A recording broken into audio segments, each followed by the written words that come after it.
Mac Attram, and today I have the absolute pleasure to be in conversation with Steve Buzogany. Now, I want to say this reason why my team and I thought let's have him on here is we are going to be talking all things referrals. How do you win business through referrals where people, your advocates, are saying, hey, great company, great people, you want to do business with them? How do you get more business through word of mouth marketing? How do you get people talking about you, advocating your products and services, and you winning business, more business that way? So, hey, Steve, welcome. Welcome to the Business Success Show.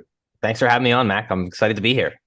All right. We're very happy to have you on here as well. Now, Steve, before we get going, can we just, I often ask people to tell us a little bit about their entrepreneurial journey so far. What happened? How did you get into entrepreneurship?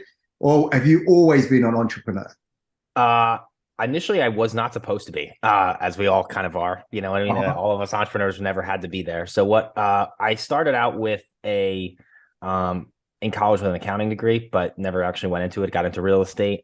And then eventually, after 10 years of that, got into the gift giving thing that is now the appreciation advocate. But the whole reason I actually started with the gift giving, I actually started it while I was in real estate because I was too I'm a little bit more on the introverted side. I'm not so introverted that I live under a rock and like to go out into the woods and disappear for months at a time. Like I'm not that kind of introvert, but I do like I'm a little bit more on the I'm not that guy that could just make a phone call out of the blue and just talk to someone like I just saw them yesterday. Let's put it that way. I'm not that good. Right. So basically what I would do is I would send a gift to people because I needed something to melt the ice and allow me to see these people and talk to these people and get and build relationships with past clients or potential clients.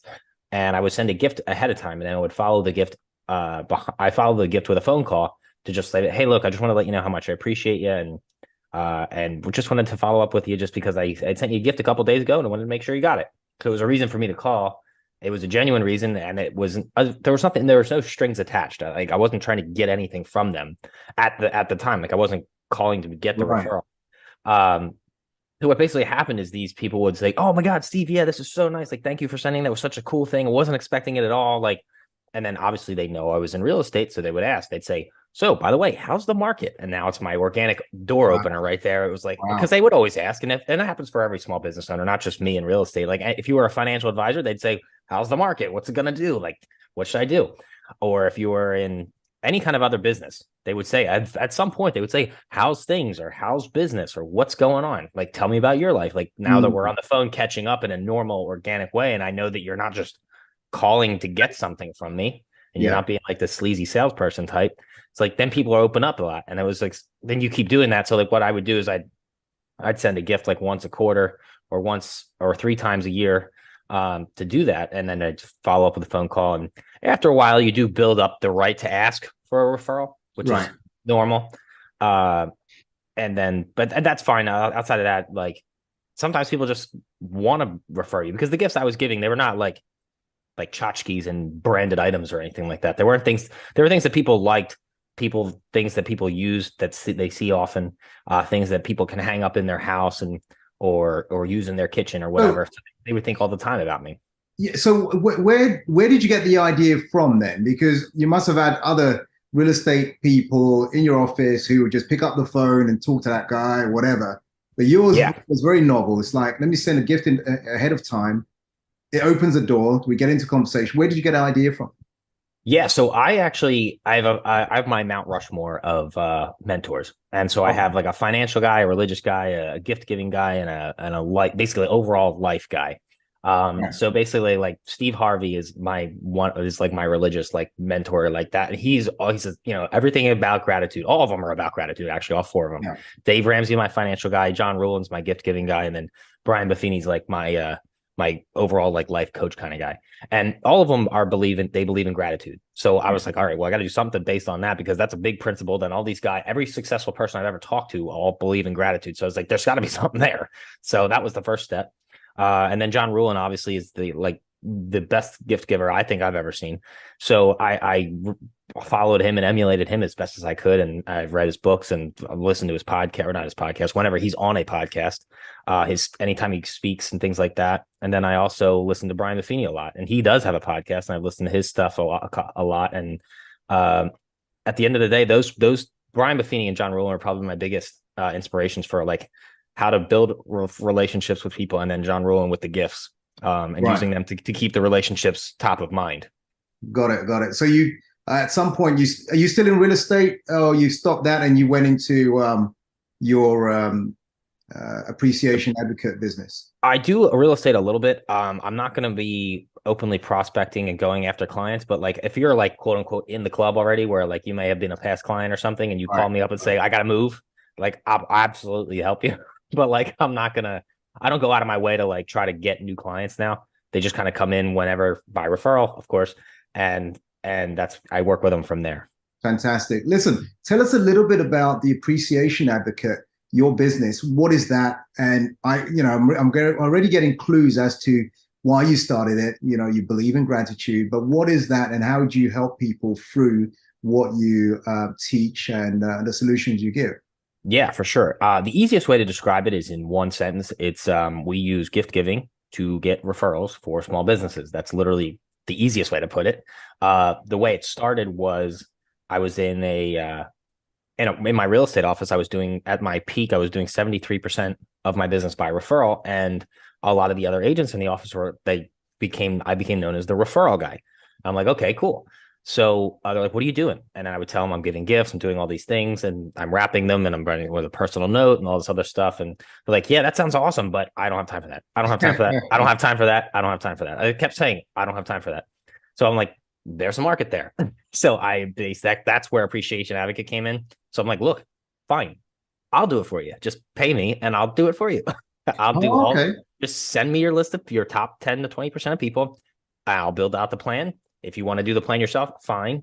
You just pay me for the plan. And if you don't want if you want me to do the plan for you, then you can buy the plan and pay me to do it for you. So now we just do it. And now we just do it. We have different sizes. That's per quarter. So you can do like 25 gifts a quarter, 50 gifts a quarter, 100 gifts a quarter, or larger, whatever the size of the business is.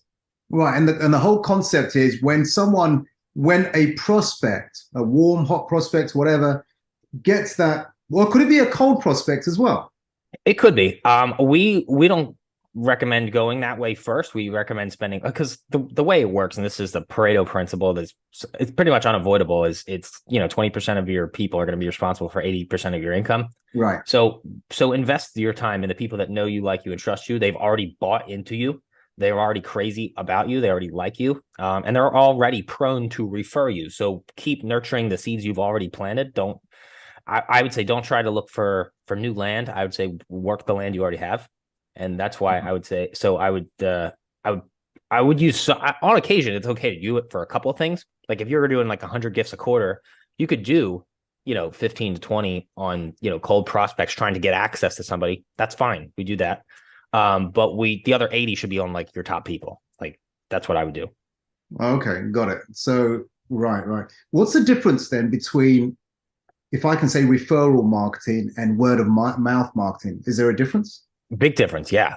Actually huge difference. So referral marketing, or like working by referral, like that is a very proactive, intentional, predictable way of doing business, because when you're executing certain activities to produce certain results, how much money you're spending, you have a plan behind it.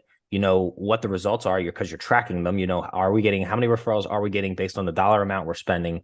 And then what do those referrals yield at the end of the day? So that's a full plan that's very proactive. Word of mouth is the quote unquote luck. Like that's okay. I hope someone tells someone about me. And it's like, there's no plan. It's just like, I don't know how many referrals I get. I don't know how much they yield in income. I don't know what our conversion rates are. And I have no formal plan for actually generating the referrals. I just take what comes in the door. So it's a very passive versus very active approach. So there is a big difference. Right. So it's very passive. Word of mouth marketing is passive in the sense that really you're not really in control of it. You can't really change the parameters of it. If it happens, it happens. If it doesn't, it doesn't. Correct. Exactly right. Marketing, you can actually put a system behind that and get people. Okay, got it, got it, Yeah, got very it. intentional. Hmm. Very intentional. I get it.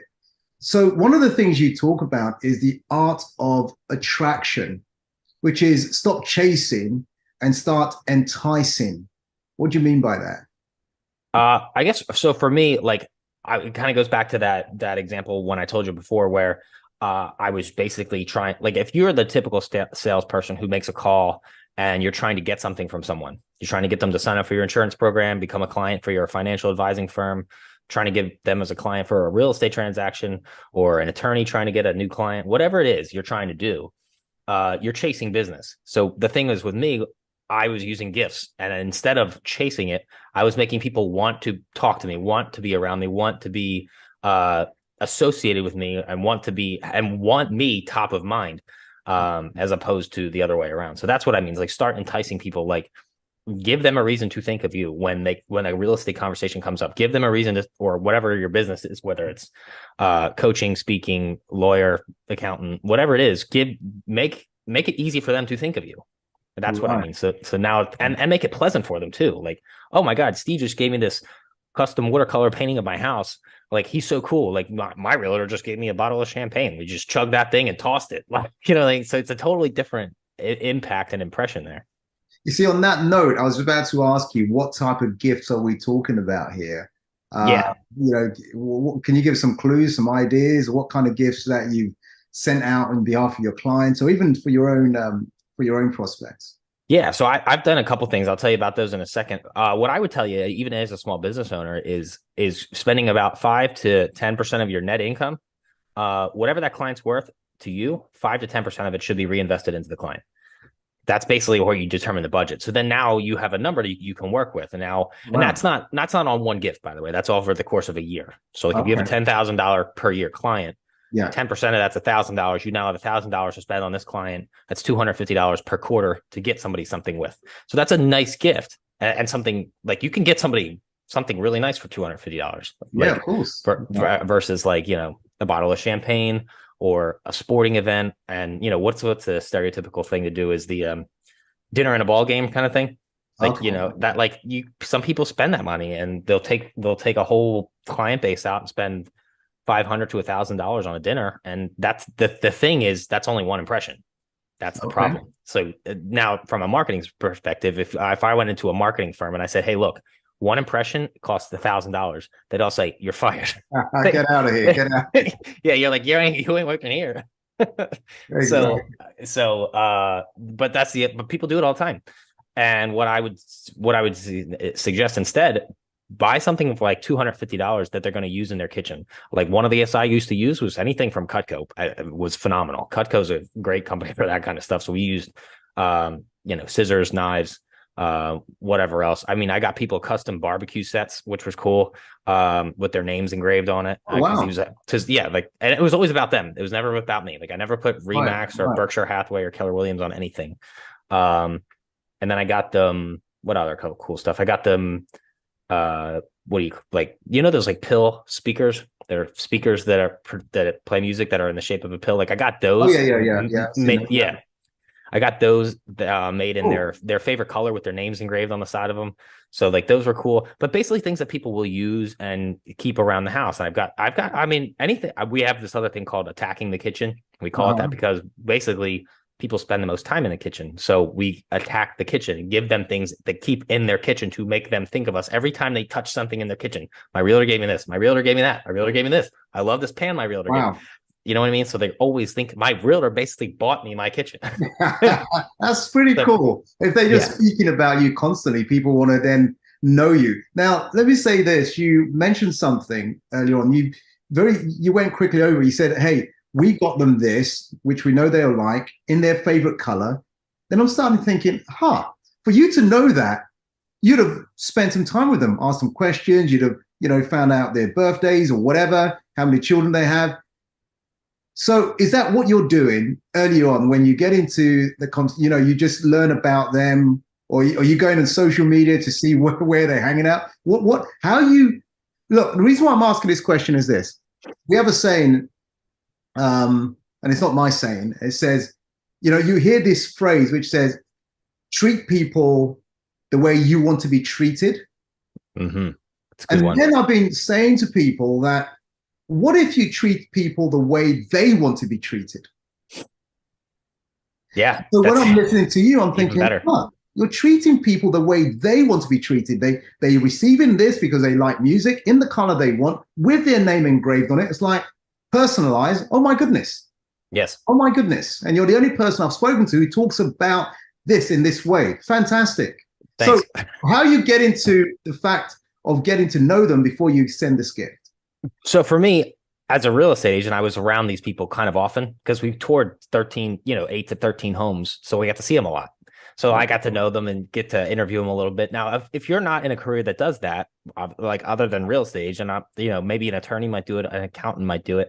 But I would even say is have a client intake form and that asks these questions. What's your favorite color? Are you married? When's your wedding anniversary? What are your kids' names? What are your pets' names? What kind of pets are they? What kind are they, male or female? Like, what do you like to do in your hobby? Like, what do you like to do in your spare time? All of these things, like, and put that, hey, this is part of our onboarding process. We just like to get to know you. Now, they have no idea you are going to blow this thing up and make it a fun gifting experience for them down the road, but Right. they're just going to do it. But, or if you don't want to do that, which I think that's a really great way to do it, hey, this is just part of our onboarding process. Bring them on, collect all this information, and now it's a gold mine. So, like, whenever people talk about other people, they call it gossip, and there's always like the juicy conversation. So, like, we call it juice. You got to collect the juice, or get all the juice, and then you can you make hay with the juice. So get all the juicy information. So part of it for me, because I didn't have as much of an onboarding form because I was involved with them heavily throughout the real estate transaction.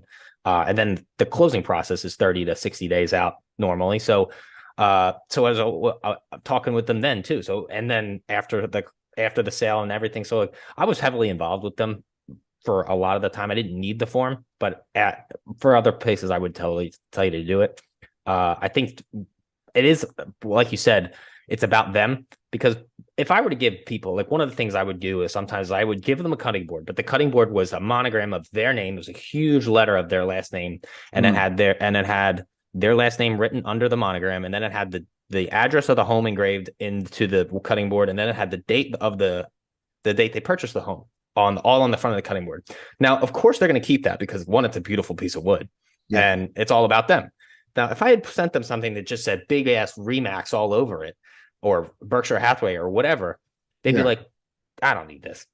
Yeah. They're not going to use it, and Yeah. they don't care about it because it's not about them. And at the end of the day, people always ask, what's in it for me?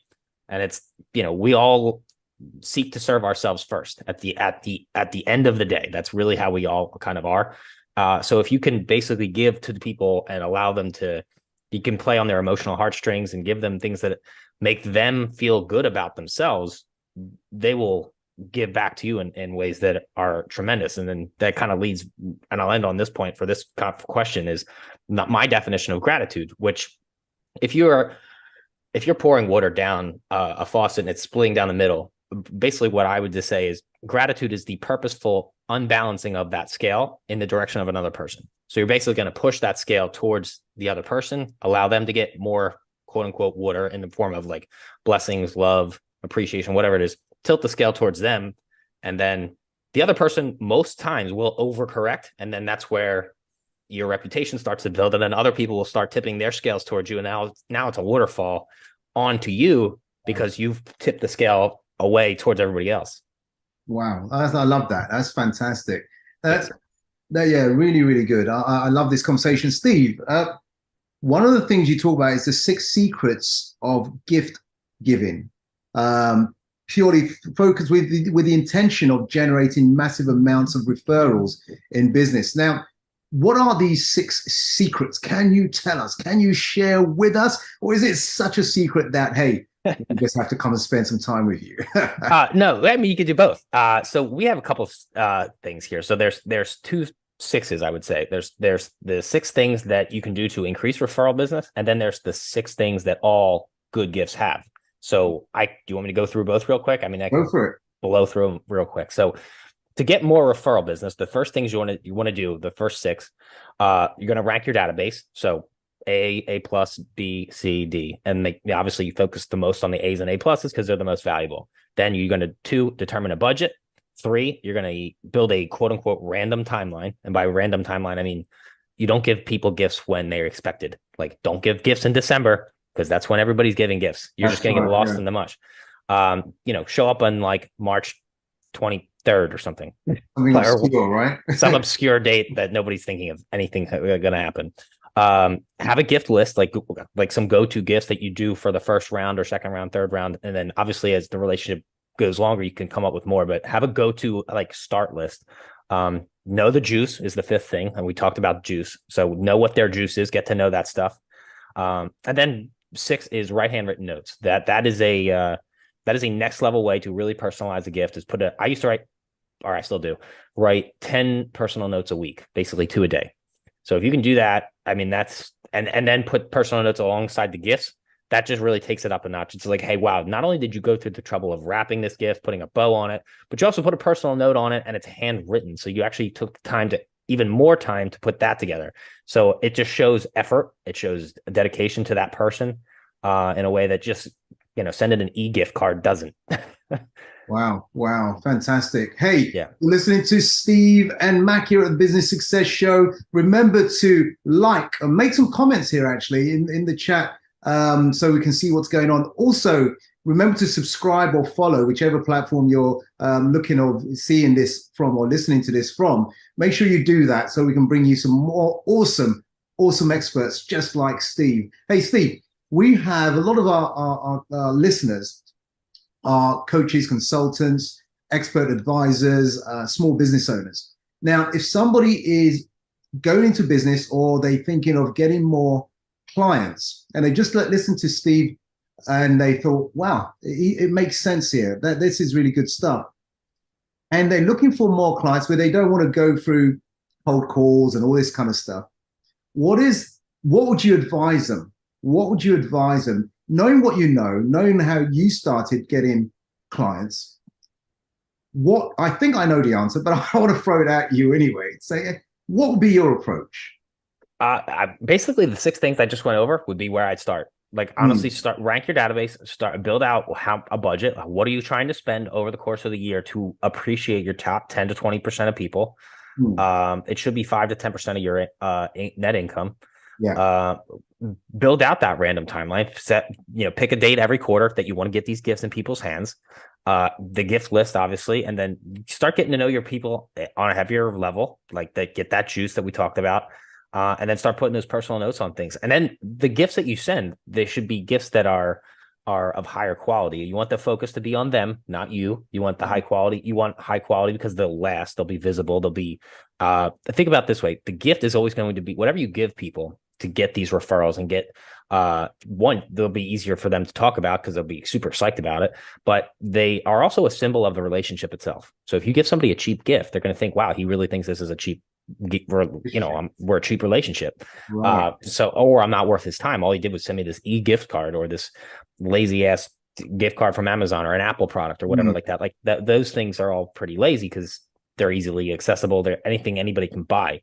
Obviously personalize it. Like some of the things I've mentioned before, try to get to their deep emotional impact. If you find, like I gave a gift to someone once where she had lost her dog. So I got her a custom watercolor painting of her and her dog. And I sent it to her. And it's like, she's like, this is awesome. This is a really nice thing. I can't believe you sent this. Like everybody else is basically doing the thing on Facebook where they go, thoughts and prayers, Lauren, thoughts and prayers, thoughts and prayers, thoughts and prayers. Wow. And it's like, I'm not going to do the thoughts and prayers thing. I'm going to actually put a gift together and send it to you because I think you're worth more than just a comment on Facebook. You're a nice guy. Fantastic. I love that. Great thing to end on there. Hey, listen, how do people reach out to you? What's the best place or best way to connect with you or learn more or get involved in what you're doing or get you as a supplier to them? For sure. So you can reach out to me. The easiest way is probably go through email. And you can reach me on my email. I do check it like multiple times a day. It's not checked by a robot or an assistant. It's actually me. So You can actually reach out to me at steve@appreciationadvocate.com and you can check us out. And that's the easiest way to reach me. All right, there you go. Steve at appreciationadvocate.com. Yes. Got it. Yes. All right. Make sure we have it on there for you as well. So any last words before we finalize our conversation here. Anything that comes to mind, anything you want to say that maybe you haven't said already in terms of, gratitude, gift giving, really appreciating your clients, etc. Yeah. So what I real quick, I think a good thing in terms of personal growth and success and development, I would tell you is the two quick quotes that I really like. One is if you're not changing it, you're choosing it. So keep that in mind. And then the other thing is if you what was it? If you're as long as your priorities are clear, your decisions are easy. So set your priorities straight, and then trust me, watch how easy your decisions become. I love that. As long as your priorities are clear, your decisions are easy. I love that. It's Fantastic. one of the best pieces of advice I've ever gotten. Excellent. Hey, this is a Business Success Show with Steve Buzogany and Mac Attram. Thank you for listening. Thank you for tuning in. Make sure you like, you share. Also make some comments here. Really appreciate that. And the reason why I want you to subscribe or follow is that you can be pinged anytime we do this kind of thing. So anytime we upload a new one like this or do a live, you can be informed. So make sure you do that on whichever platform you are on. Steve, I want to say thank you. Thank you for jumping on. Thank you for adding so much value. Until we speak again, take care. Bye. Thanks for having me, Mac. See ya. You're most welcome. Thank you. Thank you. Thank you. All right. So that was